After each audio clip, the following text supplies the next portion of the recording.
Do you ever wonder if school is just a game?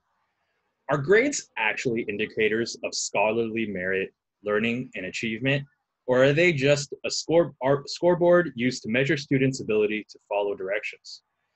Well, one meaningful difference between a game and real life stuff like school is whether or not you play for fun.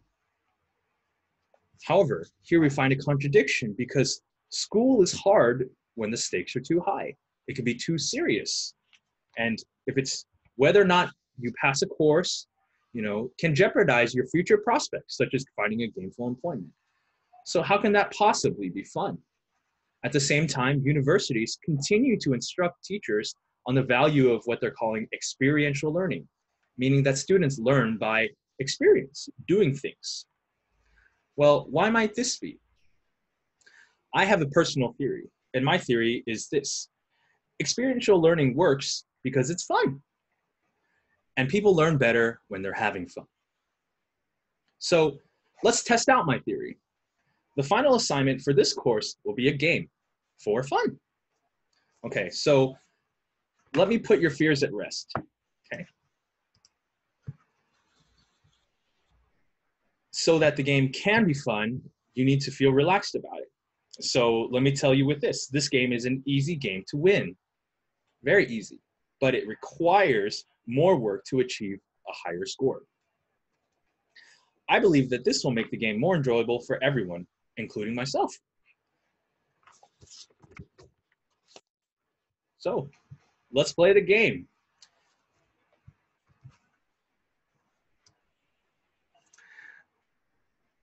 Congratulations. You have endured many early trials and have qualified to play Game of School. I'm your host, Dr. Jason Ko, at the University of Hong Kong with the Department of Comparative Literature and the MA-LCS program, in the Gender Studies program, the American Studies program, and the Women's Studies Research Center. Please pay attention to the following instructions to play the game. You will be provided with a PDF version of these instructions, including the contents you see here. To beat this game, you need only complete 2 tasks. Task number 1. Player must converse with someone about the experience of taking classes at HKU this semester for at least 10 minutes. So the rules for this task are that the conversation may take place in any language, including English or Cantonese or Mandarin or Taiwanwei, whatever. Conversation must be live, so there can be no lag time between question and response, meaning that it cannot take place over email or over recorded messages. It must be live. Conversations may occur over any medium, including but not limited to live in person, such as talking to someone face-to-face, text-based conversation, like using your devices to send messages, text messages, audio-video conversations, such as over the phone or doing a video conference over Zoom or Hangouts or Skype. Player may converse with anyone, including, but not limited to, classmates, a classmate or classmates, colleague, friend, teachers, including me, students, administrative staff, family, acquaintances, professionals, like a counselor, a doctor, a clinician, lawyer, etc., and even strangers, okay? The conversation may include up to 3 people, no more than 3. So classmates may work together in groups of up to 3 for this conversation. Okay, that's task number 1. For task number 2, player must complete and submit an individual report of the conversation to the instructor by the deadline of May 18th, 2020 at 12 p.m. noon. So here are the rules for this task. The report on the conversation must include the player's name, the player ID number, the conversant, and the relation of that conversant to the player. So you only need to pick one here.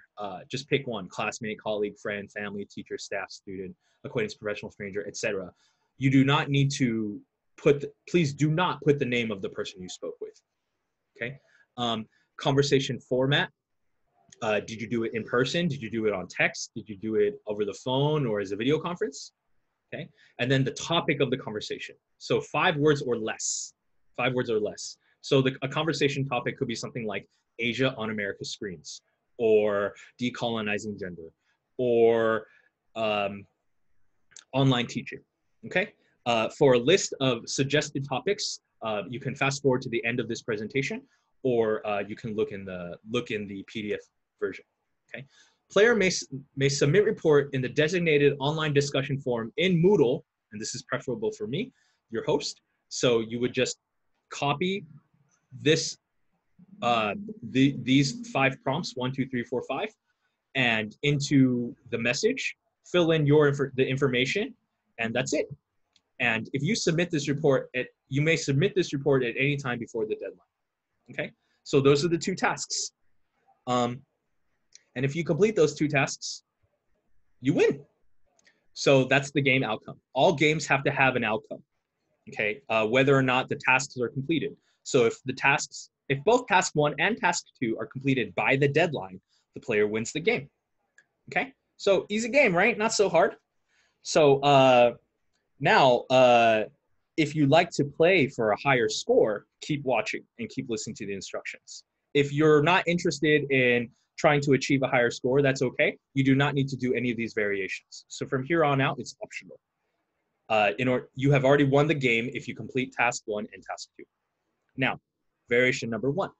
So this would be if you want to get higher scores. So variation number 1. Player must do task 1 and task 2, but also player writes an individual reflection about completing the game and lessons learned from the experience. Okay, so the rules of this variation are that the reflection must be within a limit of 800 to 1200 words. The player must submit both the report, see the rules for task number 2, and the reflection as one complete message or Word document file attachment by email to the host. Lastly, the player must complete the variation before the deadline. So that's variation number 1. Variation number 2.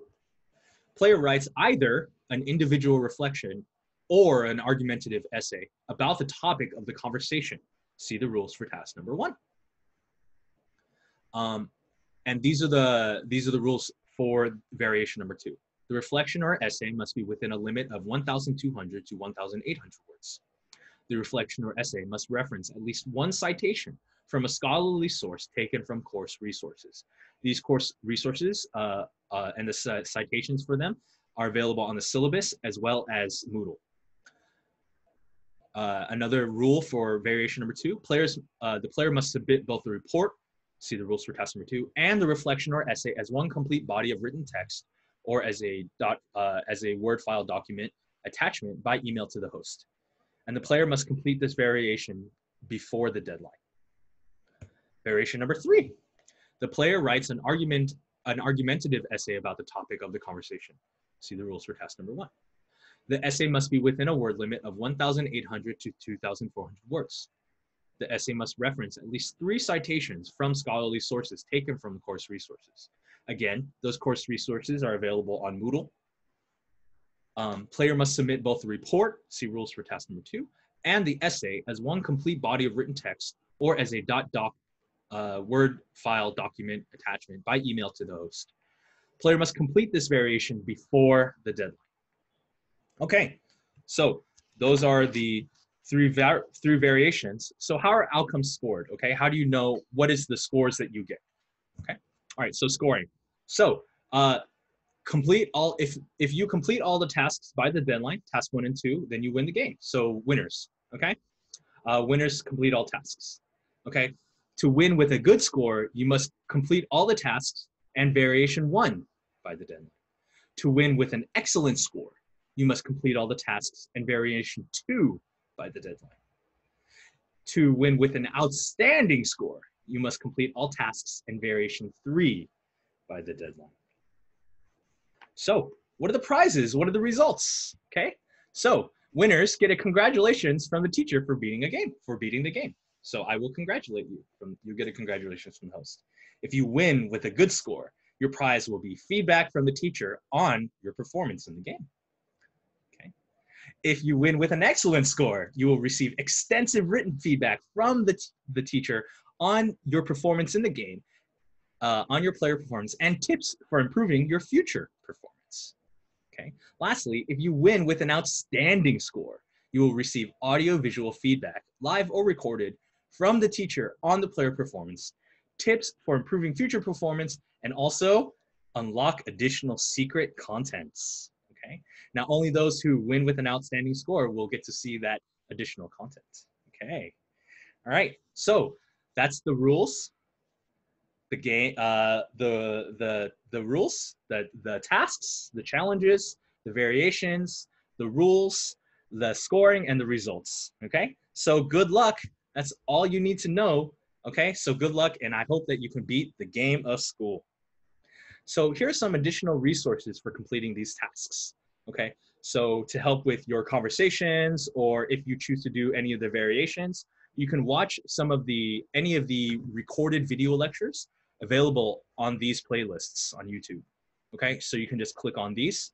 You can also see your course syllabus or your Moodle course page for all text and references. So that includes any course materials. And then some suggested topics. So suggested topics for your task number 1 conversation include online teaching and learning, streaming online entertainment, online games, conversations online, online privacy. Course-specific topics that I suggest are all on your syllabus and Moodle course page. So in your Moodle course page, there will be a list of suggested topics of additional topics that you may consider talking about, including scholarly texts that you can read and primary sources such as books, films, short stories, and other types of texts that you can talk about. Any of these can be topics used for your conversation in task number 1. Okay, so that's it. Don't forget that the deadline to complete all tasks and variations is May 18th, 2020 at 12 p.m. noon. Okay, that's it. Goodbye from your host.